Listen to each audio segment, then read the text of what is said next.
From the Detroit Free Press, I'm Kayla Cockrell with today's Free Press Voice Briefing. It's Monday, May 22nd, 2023. I'm Teresa Baldus with the Detroit Free Press.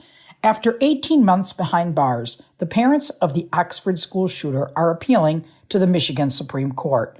They argue they've been wrongfully charged with involuntary manslaughter for a deadly mass shooting that was carried out by their son. He is the only one responsible for the murders of 4 Oxford students, they say, not them. And what he did was not foreseeable, their lawyers maintain. They say the prosecutor is overreaching and trying to hold the parents accountable for a devastating act that was carried out by their son. And they say a judge abused her discretion in ordering the couple to stand trial. The prosecution disagrees. So does the Michigan Court of Appeals. So the Crumbleys are appealing to the state's highest court for help in sparing them from going to trial and facing up to 10 years in prison if convicted. In other news, the historic Bishop's Mansion, the largest private residence in Detroit by square footage at more than 33,000 square feet, that includes a finished carriage house, is on the market for just under $9 million.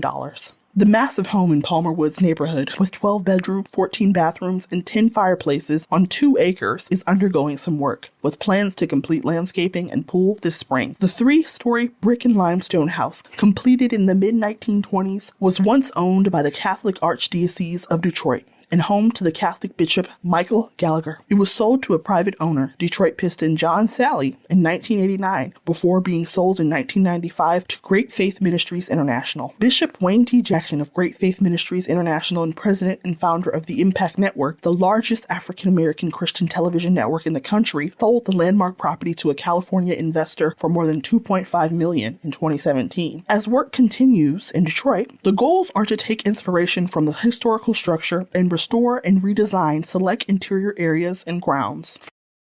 I'm Sue Salaski, Detroit Free Press food writer. Drinking with Dogs event for owners and their pets. Summer lineup has been announced. The event was created and run by K9 to 5, a dog daycare and boarding facility with 4 locations. This year, the owners of K9 to 5 added several more dates to its lineup. Drinking with Dogs is an evening out for owners and their pooches and dog lovers at a local bar or other establishment to enjoy a cocktail or any other beverage. 8 events are taking place on specific dates through October at various establishments in Metro Detroit. In October, the final Drinking with Dogs outing is also a Halloween party. It's when many owners and their dogs come dressed in Halloween costumes. Drinking with Dogs was created in 2007 by the owner of K9 to 5 as a way to bring people into different establishments in the city. All events are free and require that dogs remain on a leash. Water bowls are provided and pictures of dogs are also taken.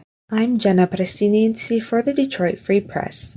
A Detroit bar and restaurant will soon reopen after 3 years of closure. The Northern Lights Lounge is returning to the city's art and dining scene in time for the Movement Festival. The business will host live musical performances for its opening Memorial Day weekend. Food, drinks, and music will feature among the lounge's offerings. They'll also host a vendor event that weekend. After a brief closure for Memorial Day, Northern Lights Lounge will resume full operations. Starting Tuesday, May 30th, patrons can expect 7 days a week service.